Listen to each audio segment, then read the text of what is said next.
mastering Cirs. Cirs is chronic inflammatory response syndrome.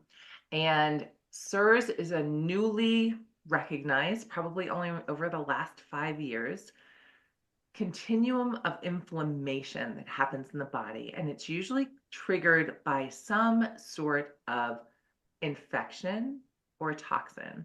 So we're going to go into what those infections and toxins are, but really what it creates in the system is a multifactorial chronic inflammatory response syndrome.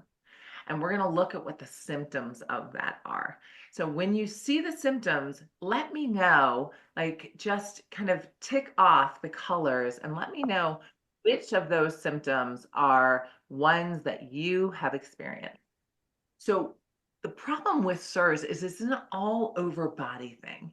And we think of it kind of, we start with maybe some joint pain or some brain fog or some migraine headaches. So we start with things that are not, we kind of go, oh, that's just one thing. But then over time, it actually starts to affect our gut. It affects our blood vessels. It affects our kidneys and our liver. It affects every system in the body. And that's why it's so complex to diagnose. And many of you may have gone to your doctors with some of these symptoms.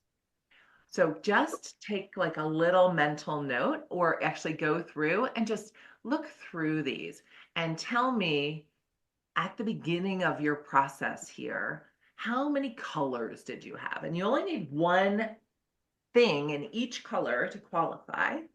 So fatigue, what a really common complaint, symptom that people have. They have, you're just kind of tired, even though you slept all night, you wake up and you're still not rested, and you just kind of go through the day in slow motion. Did you have aches? Aches that you shouldn't have. And it's one thing to go on a big old hike and then the next day be like, whoo, okay, I'm feeling that. It's another thing to wake up and be like, oh, I'm just so stiff and sore. Did you have headaches? Memory impairment? And often that is something really subtle. And it's not just that you forget, oh, I went to the grocery store, I don't remember what my list was. You like walk into a room and you're like, why am I here? Or you know what you want to say, and the word is gone, just not there, and you can't find it.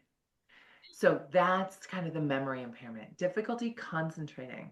So a lot of people have what they call ADD.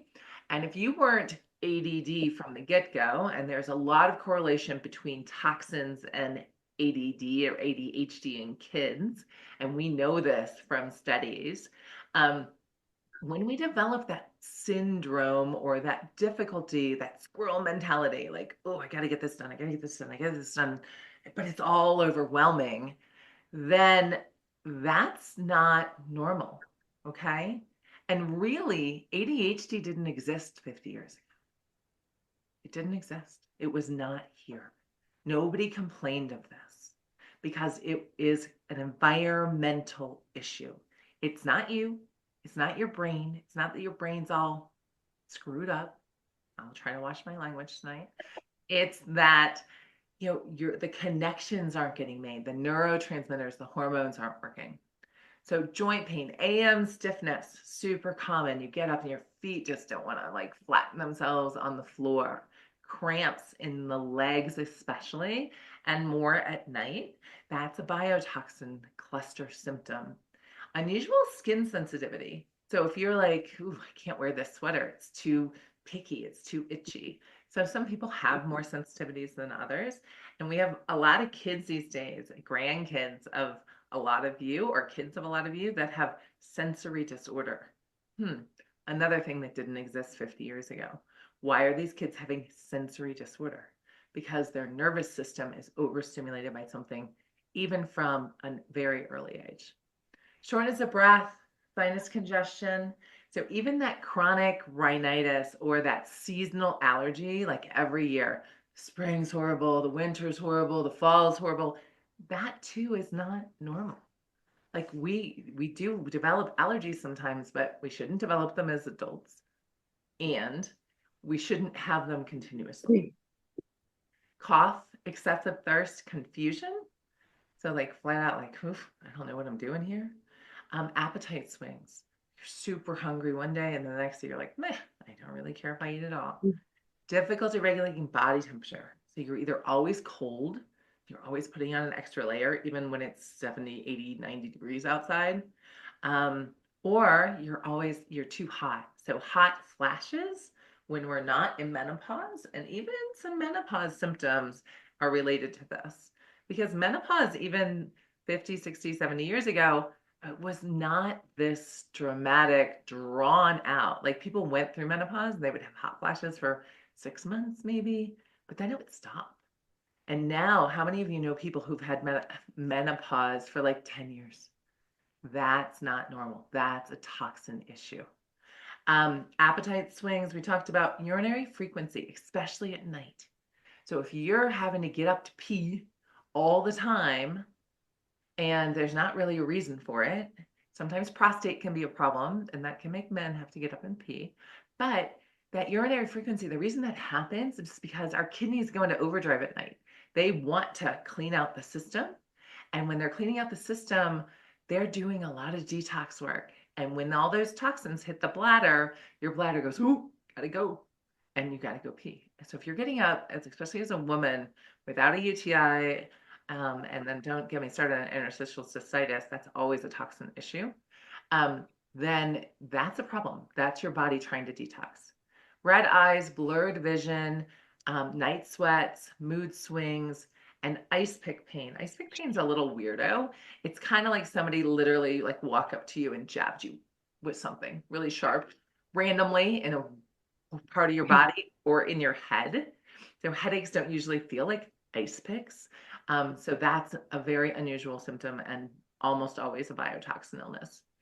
Abdominal pain, nausea, diarrhea. How many of you came here with any of that stuff? Yes.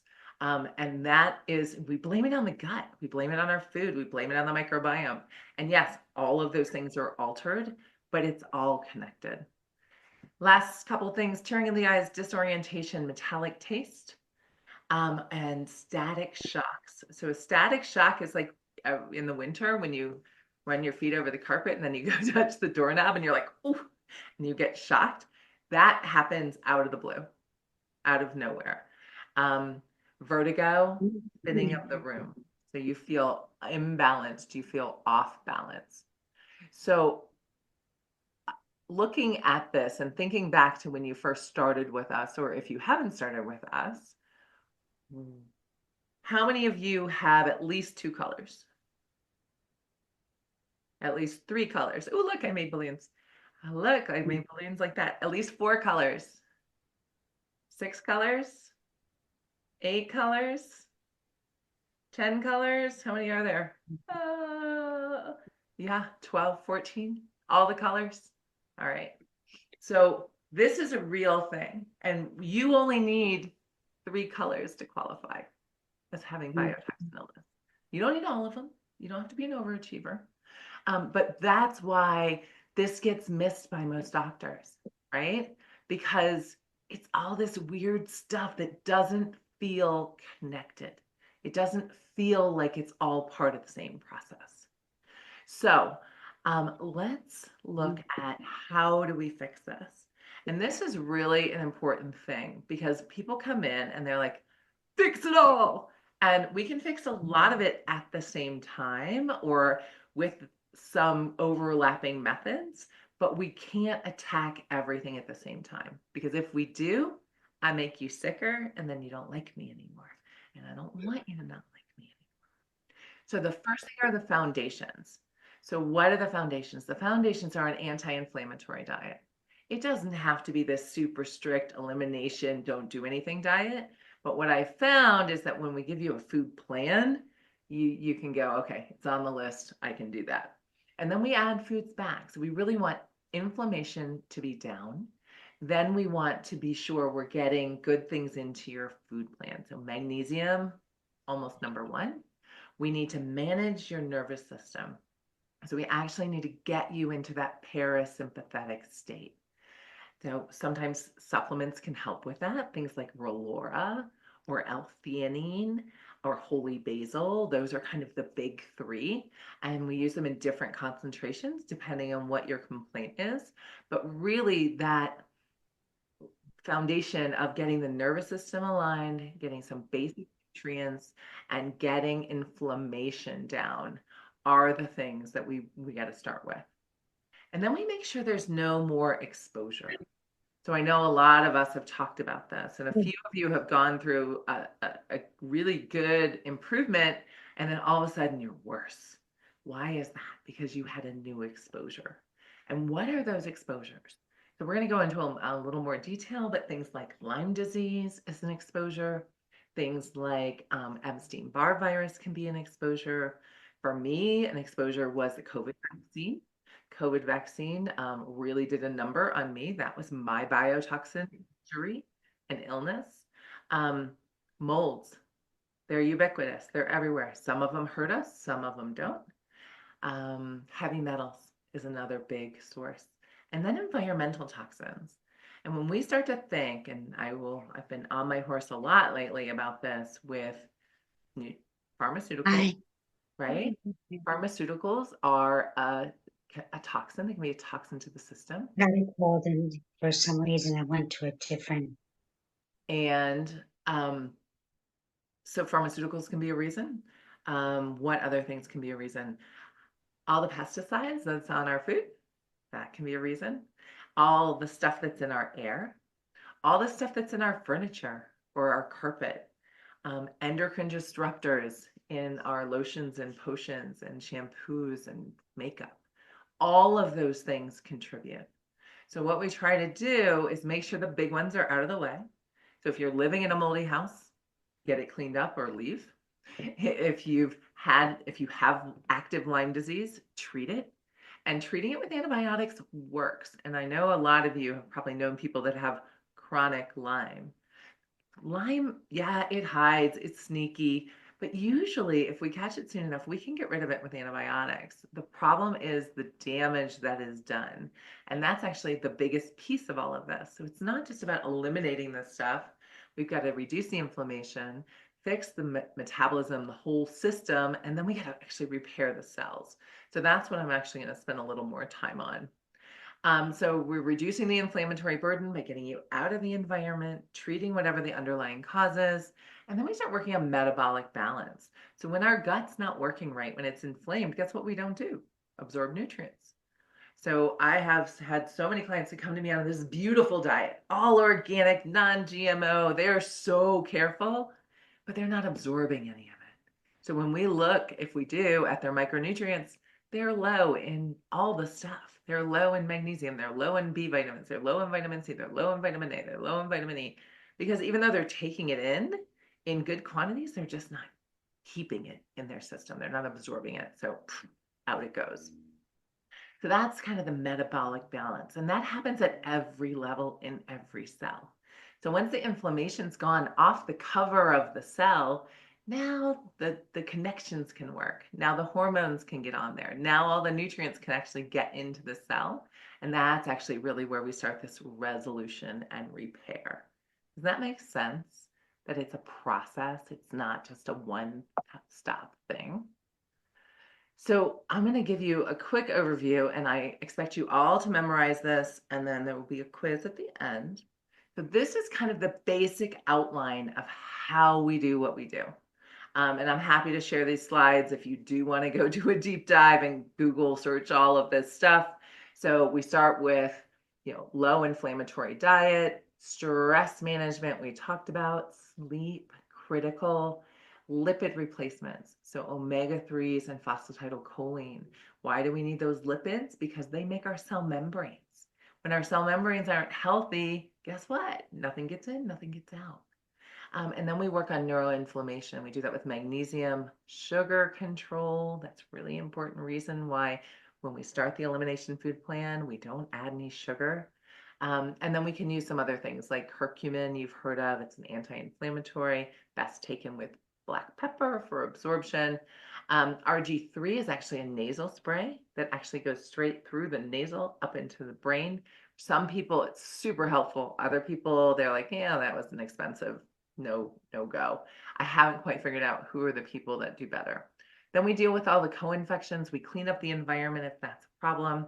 Then we work on biotoxin management, actually detoxing your body, gently asking your body to give that stuff up. And we have to do it gently. So I know a lot of people are into these major cleanses. They fast for 3 days and they take, 500 supplements over that period of time. And guess what happens? They feel worse. Why do they feel worse? Because we just released all those toxins from in the muscles, in the bones, in the nerves, and we put them into the bloodstream. And then where do they go? Wherever they want. So they just kind of get redistributed. Then we look at something called Marcon's testing, and we'll go into this further in the testing section. It's a nasal swab looking for a specific type of infection that causes changes in our hormone levels. We work with the gut. We work on more detox after the gut is healthy. Hormone balance is the next step. Then we look at water and electrolytes. So people that have toxin illness, their kidneys don't concentrate the urine properly. So they don't hold on to nutrients. They don't hold on to sodium and chloride and potassium and things like that. Sometimes they have orthostatic hypotension, which means when they stand up, they feel like they're going to fall down. That's not good. That's part of this electrolyte process. But if we don't do this part first, all the salt, all the minerals, all the thing in the world aren't going to make a difference. Then we start managing this destructive enzymes, complement activation, which is part of our immune system, can be helpful, but in this case, it's an overdrive. So we need to get the complement to actually come down. And then we work on transcription factors. Transcription factors are actually where the DNA tells the body what proteins to make. So that gets all screwed up. And that's kind of the last step in the process. But it definitely is a process. So how do we uncover these hidden toxins? A lot of these tests you guys have had, mold test, GI map test, Dutch test, looking in the environment for different things, blood work for different markers. And we're testing different things at different phases. So we don't go do all the fancy blood tests at the end looking for that resolution part in the beginning, because a lot of that stuff is going to get better. And that's really important to know. So we don't, a lot of functional medicine doctors, that even ones that I'm friends with and work with, they require $10,000 worth of testing up front. That's what they tell their people. Here you go. Come back when you have all of this and then we'll get started. But we're fixing everything as we go along.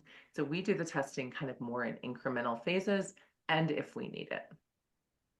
So from surviving to thriving, we're going to remove and protect, support and detox, and then rebuild and balance. And those are kind of the steps of all of this fancy biotoxin illness or chronic inflammatory response syndrome. Now it's like seeing a blue car or a purple car. You're going to see them all over town. You're going to start seeing this stuff pop up in your news feeds, because I'm sure Facebook and Instagram and all those people are listening to us. But this is really interesting stuff. And this is actually kind of my passion. I want to figure this out for people, because your regular doctor is not going to figure it out. Most of you know that already. And I want you to have the tools to say, oh my gosh, friend, like Dr. Thompson showed me this thing and you have every color. And how do we fix that, right? How do we make sure that you have all of the things that you need and you're able to share this information with as many people as you want to?